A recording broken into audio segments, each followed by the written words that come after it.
All right. And we're live. Hey, everybody, welcome to the Multiverse Show, episode 134, the greatest show on Mondays. Thank you guys for tuning in on our new setup. We are on Discord, baby. We're doing OBS and Discord. I hope you guys like how it looks on there. There's inevitably going to be some technical difficulties, so let us know in the live chat if you guys can hear everything okay, if everything mixing is fine, if I'm too loud, if they're too loud, or uh, anything needs to be done visually, just let me know, and we'll go from there. So, hope you guys had a great Labor Day. People have been kind of busy. I know that Fame, also known as David, is out at the circus with his kids, so he is out and busy for the evening. Nick may or may not show up tonight. We'll find out. So, we'll get things started, but first off on the docket, we got to do our introductions. It's been a long summer. Let's get things rocking and rolling with the Caesar of cinema, the Baron of Britain, Mr. James Wilson. Hello, everybody. It is lovely to be back at 1 a.m. I thought I had finally got my evenings back, but no, I'm here with you lovely people. All right, all right, all right. And we have the Donna Deletion himself, Mr. Mike P. to Truth. Yo, what's going on, guys? It's Mike. It feels great to be back. Thank you guys for rocking with us, as always, for your support. Coming back with a great docket of topics for tonight, so let's get it started. And we got the wolf himself, the Butcher of Blavka, Mr. Samuel Tolbert, working for a new website, I hear. Yeah, it's good to be back. It is really good to be with y'all. I've missed you guys. I miss doing this on Mondays. I really have. So a lot of things happened in the interim, and not just in the news. I have been hired as a freelancer at Mobile Nations now, and if you think you've heard of that company name, I guarantee you've read something from them. They have a massive Apple and Nintendo focused website called iMore, Android Central, which covers everything Android and PlayStation gaming related, and of course Windows Central, headed up with Jez Corden, who's the managing editor there, covering everything PC, Microsoft, and Xbox. And it's been a blast. It's a lot of work, but it's been a lot of fun too. So yeah, that happened with me. All right, man. I am proud of you, dude. Start end of the spring, going into the summer, working at one place and moving on up in the world. So we got a lot of things to cover. First and foremost, we got to ask the immortal question we ask every single week. What have you guys been playing? Let's start with Mike. What have you been playing, sir, over the summer? What's kept you busy? Over, over the summer, a lot of Battlefield 5, man. They had a couple really good maps to the game. That Mercury map was really, really good. The other map in Greece that they added, I can't think of the name of it right now, that was really good. So mainly a lot of Battlefield 5. It's still a really, really good, really well made game. Other than that, I have Control. Haven't started that yet. Plan to start it this week. Of course, I'm hyped for Gears 5, and I've also been playing some Wreckfest, which is okay. It is kind of like a spiritual successor to Destruction Derby. It's fun. A lot of bugs though. A lot of bugs with controls. A lot of audio bugs, things like that. Hopefully, they could get that stuff ironed out in a patch. But overall, it's a pretty fun game. So that's kind of what I've been doing. Pretty good, pretty good. James. Red Dead Redemption 2. Oh, finally catching up on with the rest of the world, huh? My Indeed, man. indeed, indeed. So I am the person. I did say I'll get it when it goes down in price. It's cheaper than Spider-Man in the UK. That is Wow. a full retail price, and also in the second hand. It's £2 on average cheaper than Spider-Man, which I think is surprising. It just shows you how much people love their PlayStations here in the UK. Yeah, it's really good. It's much better than I thought it was going to be. I'm enjoying playing it a lot more than the first Red Dead Redemption. I still my reservations about Rockstar Open Worlds and just and sort of the emptiness of the world itself. I know it's the aesthetic, but I am enjoying it more than I thought, and I am probably going to play it to completion. Maybe not 100%, but to completion. Hey, not That bad. is the only like new game that I played, and it's not even new. So there you go. Yep. All right. And Sam, what you been playing, sir? Over the summer, good grief, I can't list it all. I'll put what I've been playing over the last few weeks. I recently played Man of Medan, which is from Supermassive Games. It's like a can't even talk. Spiritual successor to Until Dawn. Played Until Dawn, right? I really want to play this. I do too. I Okay, really want yeah, to. and I know you did, James. Mike, did you? I didn't.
Games. What platform do Cool. you have it on? I have it on Xbox right now. Oh, well then we can't play. It's a cheap game, James. If push comes to shove, I can pick it up on PS4. I If don't you'd have like. it. I meant. Sorry. Okay. Yeah. Yeah. All right. All right. So, kind of catching up. I have not been playing that much right now. I'm started Control, and I guess it's a pretty good place to kind of segue into the Control discussion. Um, I've been playing Control for the last few days, and Mhm. I mean, basically everything else I've ever played during the summer was Fallout 76. So, um, going from that to Control was kind of weird at first, but you jump back into it. Um, I have mixed feelings about Control. Um, the I feel like Remedy as a studio is at this point where they don't. How do I put this delicately? They don't Put it prioritize the right bluntly. things. I feel like they don't really prioritize correctly. Like, the level of detail they put into stuff and the physics engine in Control is great. Like, like so much stuff you can interact with. You can knock so many books and stuff over and send papers flying, and it doesn't feel like it's scripted. It feels like it's actually reacting to you, which is really neat. I really enjoy that. I think it's a cool aspect. But what I don't like about it is that they yeah. All right, so yeah, if you guys can't say you can't hear it correctly, I'm gonna bump up you guys' audio, so that should solve the problem. So yeah, we need this kind of feedback because right now I can't test the audio to see if it sounds right. So I just bumped Mhm. up their audio, so whenever they talk, it should be about right. Hopefully, just keep giving us feedback in the chat. Oh yeah, so with Control, I don't really know where their priority is. So like on one hand, they make their physics engine amazing, but then like their rendering aspect is so slow. Like I noticed it especially when I was in the maintenance tunnels, and you have like the big signs that tell you which section you're gonna go into. I stood in front of one for maybe 30 seconds to a minute, and it took about about 45 seconds for it to actually pop in and tell me where I was or where I was trying to go, because like the texture loading takes so long.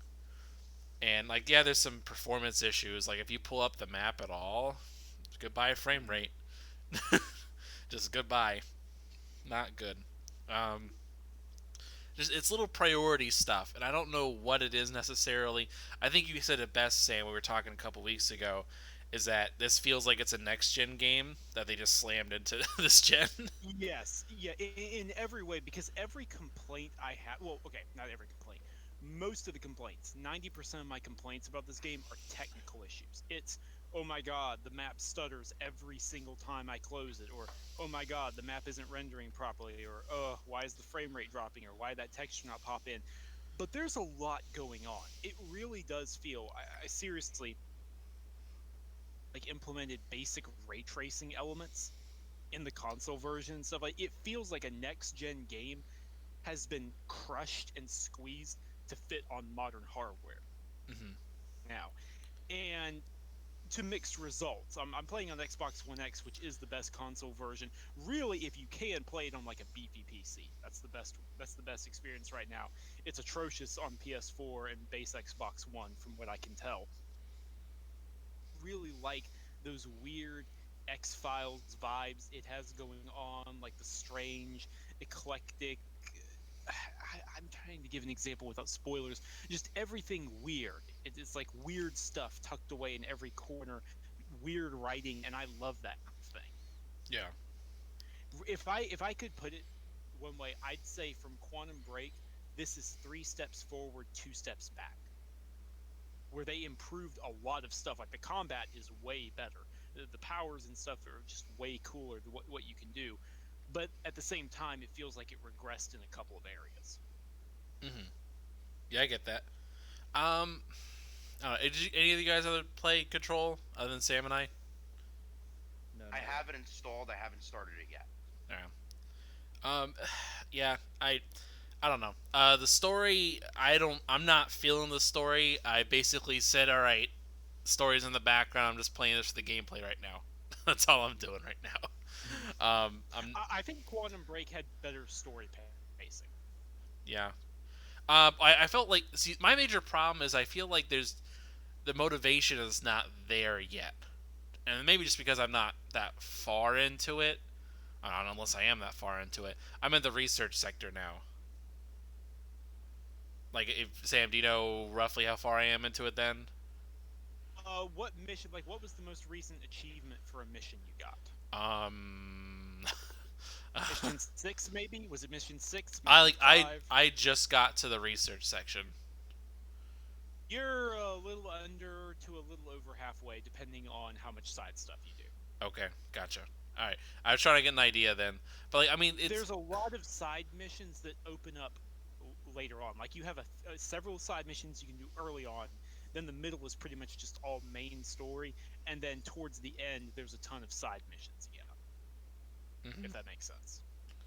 Ivan Okay. and Sam, how are the platforming section of the game, if there are any? Because one of my main frustration points with Quantum Break was I thought the combat and the gunplay was great, but there were these platforming sections and the controls were a little bit too loose, in my opinion, to navigate those There's areas. nothing quite like that, and anything close to it, it handles way better. Like, you unlock Okay. the ability to fly, levitating in the air. Like, air combat feels fantastic. Instead of like grabbing a grenade from an enemy and then throwing it back at them, and then grabbing another enemy to crush someone, then pounding the ground, hopping back up in the air and grabbing rubble from the walls. The physics system for the combat is phenomenal. Mhm. To worry about there. Yeah. I mean, I will say, like, one of the things I liked about, at least with the when you're using the launch power and you're just grabbing stuff, if you don't have anything to grab, it rips off a section of the wall. I was like, Or the yeah, floor. yeah, that's like Or the that. floor. I That's love that. cool. That kind of detail is really cool. I just, one thing I disagree with is I don't think they need a crafting system in this game. I really don't think Uh, they need it. I feel like what hate they it, but it feels unnecessary. I feel like what they should do instead is make the ammo a little more scarce. Like, instead of it just being a reloading ammo thing, like have it tie into something else. I don't know. Like, have that be semi-limited, but because I just don't like the crafting thing is just dumb. Like, it just really is. I don't understand why they felt like they needed to put it in there, but that's a whole nother discussion about why games put in crafting elements. It feels very last gen thinking, where like everyone was slamming in a crafting system to every game because Minecraft was popular. So Yeah, for sure. it just feels really weird. Anyway, moving on a little bit. James, time for the summer movie report, sir. What were the big winners and losers this year? James. James. He did. James. Hello? Is it me Yep. you're looking for? uh, nah. James. I'm a poor stand-in, so I'm not gonna try and do his bit. Wait, am I back But now? There you are. There he Hey, is. you are back. he I was heard. trying- I He was heard trying to Sam add my say, voice. "I'm a poor James, but I'll try to do my best." he was like, I was- no. Anyone I was but trying to add him. my audio, but I was gonna say before we get started with James' segment, when we first started, James posted in the chat, James Wilson, damn right. James, if you were if you were in WWE, that would be the perfect ending to every promo that you cut. nah, not every James promo. Wilson, damn right. No, you don't want to say it every time because there's having a catchphrase and then there's having a thing that you say that everyone makes fun of you for saying. So like, yeah, I'm doing. I don't know if any of you know I'm actually training to become a professional wrestler at the moment, and you have to do promo class and this kind of stuff. They really run it into you. Anywho, so first and foremost, Avengers Endgame does not count as a summer movie. It came out in That is correct. goddamn April. In every It was metric. still the I top could- grossing film in summer, right? Hmm? Grossing film It in was- summer, right? It was not the top grossing film in summer because it had less screens to play on. Mm, It's the top grossing film of the year and of all time, not just with inflation. But in terms of the top grossing film this summer, it's another Disney film. It's The Lion King. That Beyonce. And not only is The Lion King, here's the thing about The Lion King. It's not only the number one film, it's the number one film by $90 million. That's worldwide. That's not just US. Yeah. So this is the crazy thing about it. Do you want me to run down the top 10 and tell you what's happening? Sure. sure. Okay, so number 10, just scraping in, is Godzilla King of the Monsters. All Now, right. that sounds Nice. good. Barely Being like, hanging yeah, on. That's the way I like it. it sounds like, yeah, top 10 films of the summer. Yeah, that's good. It's not when you look into really what happened. So it made $110 million in the US, and it made about 380 worldwide. Again, that's a really big number. It's not big when you find out that the budget was around the 200 million mark. And as we all know, you have to at least double your budget to try and get something over that. With Godzilla, I know for a fact the marketing budget was 3 times that of the production. So for this film to have broken even, it would have needed to made another $300 million worldwide. Mm. It's a bad situation in modern movies when you can make $385 million worldwide and your film is a failure. Jeez. It is an objective failure. And the crazy thing about this is that the next one, Godzilla vs Kong, is too far into production to stop. We're getting that film regardless, no matter how much people don't want to see it, which is clearly they. Sorry to start on a bummer. And the weird thing about it is the number 11, only 14 million behind it was Rocket Man. Wow. And that's just domestic. And I know, and Rocket Man was made for 10 million overall. So like this doesn't really bring into account how well films did against their budget, but you get the idea. Number 9 is a film that did do really well against its budget. It's Once Upon a Time in Hollywood, the most recent film. Oh, that's not true. It's the most recent film for me because it came out 3 weeks after in the UK than it did in the US. Oh, damn you. I'm not going to go into review all of these films because we don't have time for me to review 10 films. Once Upon a Time in Hollywood is very good. It's a great hangout movie. It's not an urgent Tarantino movie like Reservoir Dogs. It's a really good let's hang out for 3 hours, and it is that long. Let's hang out for 3 hours with Brad Pitt and DiCaprio in 1969. This is great. Number 8, surprising pick. We thought it would do well. No one thought it would do as well as it did, and that's Detective Pikachu. Again, this is just some US domestic numbers. 144 million, 54 million opening weekend. a solid. You could call it a hit. It's arguably the most successful video game movie of all time. It doesn't have the highest Rotten Tomatoes rating of any video game movie. Does anybody want to guess what that is?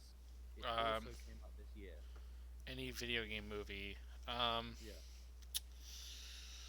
Video game is a loose term here. Yeah, from And this it came year. out this year, you said. It came out this year. Mm, Um, I forgot what else came out this year. Anything? Anyone? Five. I got four, nothing. I'm Three, drawing a blank. two. Angry Birds 2.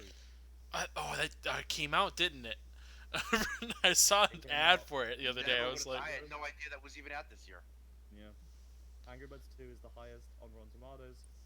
That's user score. That's not tomato meter. The highest user score of any video game movie. I saw it. It was okay. Detective Pikachu is way better, but it's okay. Number 7, another big animated hit, The Secret Life of Pets 2. Didn't see it, don't really care. The first one was just Toy Story with animals. Let's move on. Now we're into heavy hitters. Only 2 million above Secret Life of Pets 2 is The Fast and Furious presents Hobbs and Shaw. wow. Anyone else see it other than me? No. No, I did not. It is harmless fun. It's stupid Mission Impossible. I mean, they literally cast Vanessa Kirby, who most of you will probably know as Princess Margaret in The Crown, if you're cool, or you'll know her as the White Widow, is it White Widow or Black Widow? In Mission Impossible Fallout from last year. I have no idea. The blonde woman from Mission Impossible last year. I Now thought she's in. Sorry? I thought it was the White Widow. It is White Widow? That's right. I thought it was, Yeah. but I could be wrong. No, I thought it was Black Widow because, like, famously the Black Widow is the woman that eats the men. Oh, whatever. But yeah, Hobbs and Shaw, again, good fun. Roman Reigns is in it. He hits a spear. The Rock's in it. He does a rock bottom. That's all you really need to know. And Idris Elba calls himself Black Superman. It's a great time. Have a beer. Have half a pizza. Watch it with a mate, and you'll laugh your head off. Just a stupid film. Now, number 5 is my pick for. Sorry, Ivan, are you okay? You're very quiet. Did anyone else hear that? I did. I heard it. I did hear it. Why don't you just keep on, James? Yeah, screw it. Okay, number 5 for me is my pick of my personal favorite film of the summer, at least of the big hitters. John Wick Chapter 3, Parabellum, which is a lot of words. Made $170 million, which is very impressive for a majority of reasons. One, it's the third film in the franchise, which you do start to see a decline. John Wick is one of the only films where it's actually gone up. So it went John Wick made a bunch of money. John Wick 2 made less. John Wick 3 made way more. I'm gonna try and get the metric up. While I look up some numbers, Sam, did you see any good films this summer? What was your favorite? This summer, I haven't really been able to see any movies this summer, unfortunately. The only thing I saw was the re-release of Endgame. I went back to that. Actually, I did also see Spider-Man Far From Home. Fantastic. And I really enjoyed that. You guys keep talking. I'm just working on the audio mixing. So. No problem, Ivan. Yeah, I figured we will get to that, so that's why I'm not saying much more than that at the moment. I am, however, taking my brother to see It Chapter 2 in just a few days, Ooh, opening hot day, damn. and I'm can't wait really for looking that. forward to that. I'm Alright. really looking forward to that. We will do a full-on review for that next week. Yes. Many of my friends Absolutely. are going to a press screening of it tonight. They've actually probably seen it by now, and I'm very jealous because James McAvoy was there to welcome them in. Oh man. Us have seen it by episode next week. Yeah, well, 3 of us would have, but at least, so that's good. Oh, that's enough. That's yeah, enough. so the John Wick franchise, yeah, the first one made, it defies box office rules, and I'm very happy that it is, because Keanu has out of nowhere had like one of the best years of his entire career in terms of like just public respect, box office numbers, and just people talking about him. What a time to be Keanu Reeves! And the announcement of Matrix 4, which is crazy because they all died. They all died. I How have is there no a new idea. I have no idea, but you know what, man? I'll take it. that they're That was all what I said. I was like, literally you know what? every Screw it. character. Let's see it. Every character died. How is I there a know. new one? I know. Boy. Oh, okay. Everyone's really excited about Matrix 4. Does nobody remember that the second and third one sucked? The second one did not suck. The second Yes, it one did. raised way The too many second No. questions. the second one was god awful, Sam. Set yourself No. right. You're remembering two good scenes. The both the fight scenes, the fight scene in the courtyard and the chase scene are great scenes. The rest of that film makes no goddamn sense, and you have to play a It video doesn't. game to understand it. It is bad when the parody is better. Ah, Anyway, I All will right, not talk about the continue. Matrix for too long because we're into our top four and we're about to hit. Now, I'm going to admit something. There are two of these four films I walked out because I was not enjoying myself enough to warrant my time. We will talk about two of them in time. One of them is Aladdin. I couldn't be bothered to finish it. really? Yeah, I just Yeah, couldn't be that bothered. bad, huh? Like, I was watching it going, I am getting nothing out of this. I am enjoying it way less than I thought I would. Because normally when you go into a film with bad expectations, often you enjoy it because you think I'm gonna hate this, and then you end up Right. going, it wasn't that bad. I went into Aladdin going, you know what? Maybe something's gonna be crazy. Maybe it's gonna be enjoyable. And the best thing in it was Will Smith, which is the one thing we were all worried about in the trailers and the lead up to the film. And he was the only one who actually realized the film that he was in. Everyone else was playing it as this incredibly serious drama, and got that there's magic and songs and flying carpets and blue people. I'm you ah I really didn't enjoy Aladdin. I think it was soulless, and I think they completely misjudged the creative because it was Guy Ritchie who directing it. Yes, Guy Ritchie, Lock, Stock, Snatch, the surprisingly good Sherlock Holmes films. Why is he directing a musical? He's never done a musical. You need to have someone who can actually do it. I've done a whole thing about Aladdin. My co-workers at Odeon can't stand me talking about Aladdin anymore. It's But it's okay. okay It's all right. because not long after it came out, the number three film of the summer came out, and that's Spider-Man: Far From Home. Heck yeah. Heck yeah. Spider-Man was fantastic. We will talk more about the Spider-Man situation, but needless to say, this film coming out and doing as well as it did and ending the way that it did has put a lot of things into question, but it also answered many questions. Yep. It was the first Spider-Man film to make over $1 billion in the worldwide box office. So, congrats! That's a real achievement. It doesn't seem like it's a big deal to get to $1 billion nowadays, but there really I think there's about just under 20 films that have done it. So, hats off, well done everybody We're involved. spoiled by Marvel and Star Wars films doing it, but the reality is it's still actually a very difficult thing to do. Yeah, and I'm really happy it happened to this film because I really enjoyed Spider-Man: Far From Home. I think it's my favorite of all the Spider-Man films. It was so good that I couldn't stop messaging all the Discord and our group chat going, "This film is amazing! It's so good!" Um, yeah, I thought it was fantastic. Number two is Toy Story 4, which somebody said this to me, and I think it's a really really good point. It's the first of the films that's actually about toys and it's not about people.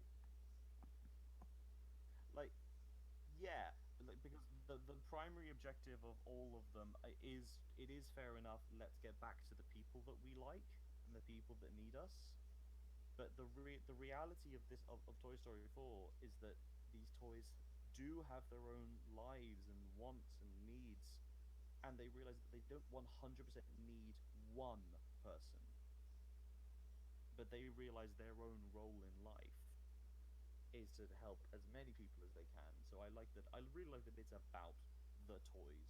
Obviously, there's let's get back to Bonnie. Let's help Bonnie. I enjoy Toy Story a lot. We've been showing it basically every day since June. People keep going to see it. So we're going to keep showing it, and there are loads of kids who it's one of their either their first film or their first Toy Story film, and they're having a great time. They're coming out asking for little coloring books of the Toy Story characters, and it's just adorable. I'm talking as much as I can about Toy Story because one of my least favorite films of all time, and I mean that, is number one, and that is The Lion King. Oh boy, I talk Yeah. to me. First of all, I want to say this, and I know people are going to hate me for this, but I'm going to say it. The Lion King original is an overrated movie. It is Talk good. that talk. It's okay. It is a good film. Yeah. It is not the Second Coming, Mhm. which so I many mean, people it's believe it is. Hamlet with a happier ending. Hamlet. Let's be real. Right, it's Hamlet. I would agree But with that. things end way happier. That's not a bad thing. And that's fine. I'm okay with that. I'm okay with other stories being put into new scenarios and them working. That's why I like, She's the Man. That's why I like Clueless, which is just a new version of Emma, the Jane Austen novel. I don't mind that it's Hamlet. That's not what I have a problem with. I just think it's a bit substandard compared to other Disney animated films, compared to other films in general. People think it's like the third or fourth best film in 1994, like behind Pulp Fiction and Forrest Gump and other great films like that. And I think it's like Dumb and Dumber is a better film than The Lion King, and I mean that. So the idea that this film is somehow more important because it's this massive technical achievement, I'm sorry, and I don't care that we're not supposed to swear, but you can suck my dick. Like, I just don't care. I don't care how pretty this grass is. I don't care that there is one real shot in the film. I don't care how good those lions look. You cannot make a goddamn photorealistic lion emote like a hand-drawn animal that is supposed to mimic human emotion. Thank you.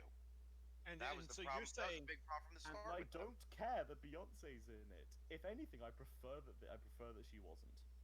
and so what you're saying basically is that in achieving quote realism unquote, they lose what made it special. 100%. Okay, that's fair. That's I- completely fair. I would argue that this film is better on mute than it is with talking. I would much prefer to watch this interesting. film with like just animals being animals telling the exact same story with no words. Because you'd watch Huh. it would be like watching a David Attenborough documentary without the narration. I was gonna say. just No, put wait, on wait, mute wait. and Now put a we need to track in get the, David Attenborough to actually narrate the Right. muted version. But like they specifically in all of the interviews about this film, their entire deal is we try to make the animals like emote like they're real animals, and then they have to sing, and that uncanny valley is just wrong. Mhm. Like I don't get who you are. It's a great it is The Lion King is a good story. It is an outstanding stage musical, and if you haven't seen it, if there's a touring production coming to your state, or you live near enough a major city where you can go see it, I urge you to, because they don't try and hide the fact that there are people on stage. It is puppet and person combined, and it is the best way to enjoy this story. And I mean that so much. And in trying to do this film, I think they've just failed. This is the Jeff Goldblum thing. They thought too much to think if they could. They didn't stop to think if they should. So yeah, I disapprove of The Lion King immensely. I think it's the most needless film that has ever existed. So, with that in mind, and I appreciate you going in depth like that, James, I have one question to ask you. Since were we away when the Cats trailer came out? Oh hell yeah! Let's get into this. Yeah, please, please. I just want to hear you go on about this. Because That's all. I have on this podcast told everyone about this months ago. I specifically told you guys there was footage at CinemaCon that came out, and I said this is going to be the death of the internet, and it's going to be the sexual awakening of thousands of people. Good. And it's true. Does anybody know the plot of Cats? Would you like me to tell you? No, unfortunately, I had to take a theater credit my first year of college, and unfortunately, I know the plots. But by all means, tell the others. So the plot of Cats is there is the apocalypse sort of coming, maybe, maybe not.